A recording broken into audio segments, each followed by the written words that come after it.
Pemirsa, Wakil Gubernur Jawa Tengah Taj Yassin Maimun atau Gus Yassin mundur dari jabatannya. Mengapa Taj Yassin memilih mundur? Kita akan membahas lebih lanjut bersama Taj Yassin Maimun atau Gus Yassin. Assalamualaikum, selamat sore Gus Yassin. Waalaikumsalam warahmatullahi wabarakatuh. Alhamdulillah, sore. Baik Gus, jadi mengapa nih memilih untuk mundur dari jabatan Wakil Gubernur Jawa Tengah?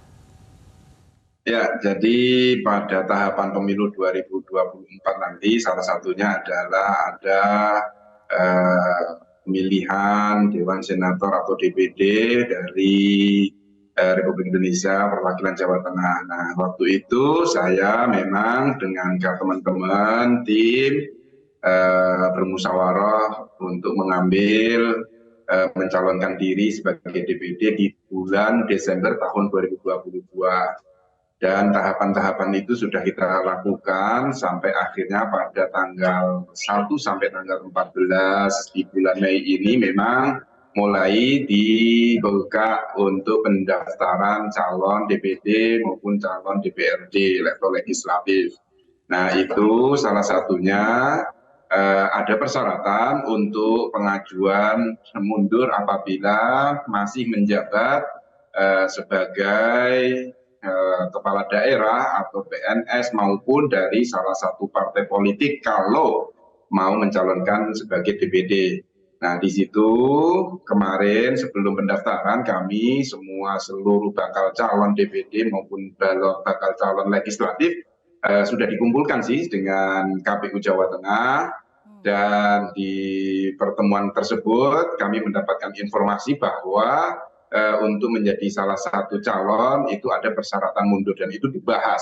Akan tetapi memang permasalahannya saat ini adalah masa jabatan sebagian besar kepala daerah itu habis di bulan September tahun 2023. Nah, ketika pembahasan itu muncul pertanyaan bagaimana dengan para pimpinan daerah yang memiliki jabatan sampai di bulan September, sementara daftar tetap pencalonan itu di bulan Oktober atau November. Nah, ini menjadi pertanyaan. Maka kemarin dilihat ketika pada tahun 2014 MK memutuskan bahwa pemunduran diri PNS kepala daerah itu ditetapkan setelah para pimpinan daerah maupun PNS itu menjadi salah satu calon tetap.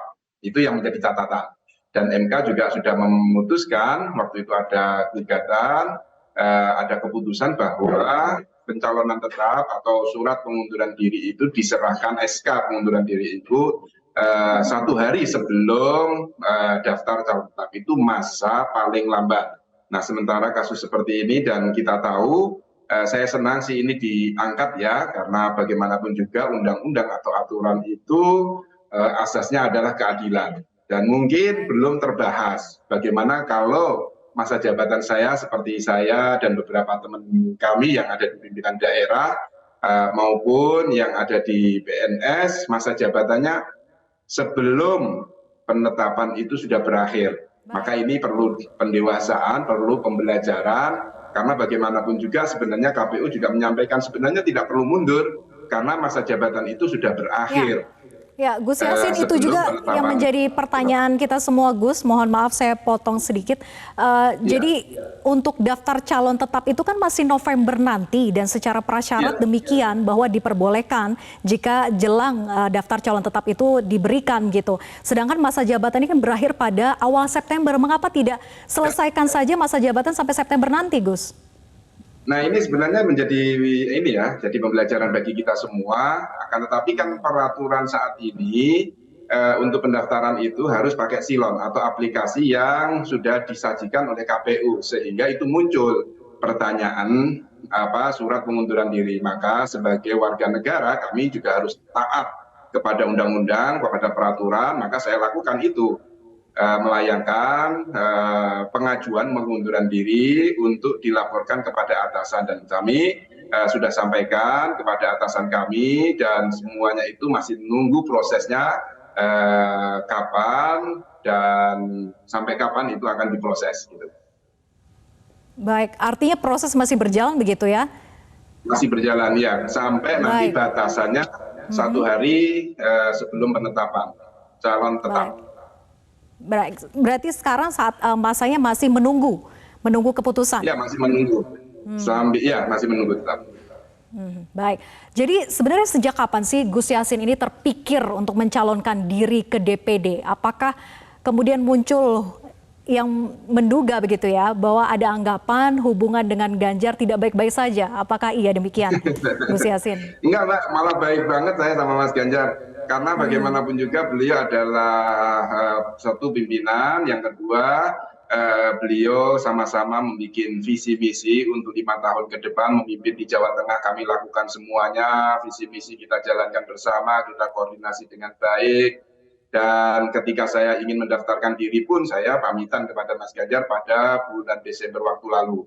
Ketika pengambilan silon, tahapan-tahapan itu dimulai, saya menyampaikan ingin maju menjadi salah satu calon DPD RI dari Jawa Tengah, dan beliau alhamdulillah mengizinkan, dan ada pembahasan-pembahasan hampir 1 jam kami berdiskusi untuk memajukan Jawa Tengah lewat DPD, karena untuk tahapan Pilgub sendiri itu kan masih dilakukan pada tahun 2024 di akhir bulan di November juga. Jadi alangkah baiknya kita ambil langkah cepat aja untuk perbaikan itu.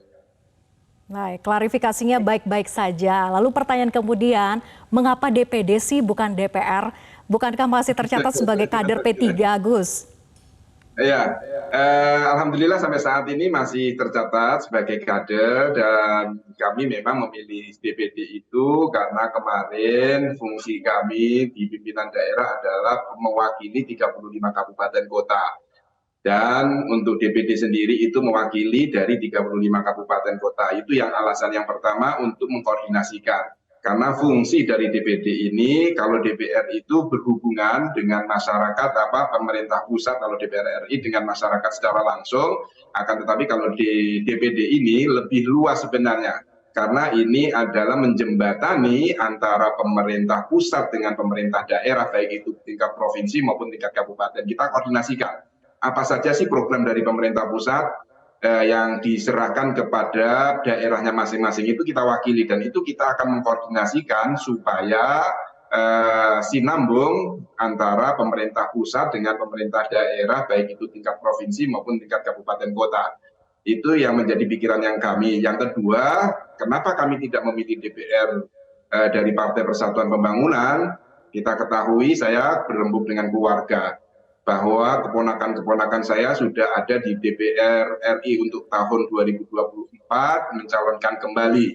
Ada 2 ponakan saya yang sudah di dapil Jawa Tengah. Masa iya dari satu keluarga 3 dapil, kan nggak enak sama teman-teman, Mbak. Dikira nanti kita ambil dari keluarganya. Ini satu pemikiran mengedukasi, kita harus memberikan peluang kepada kader-kader yang terbaik di tingkatan masing-masing.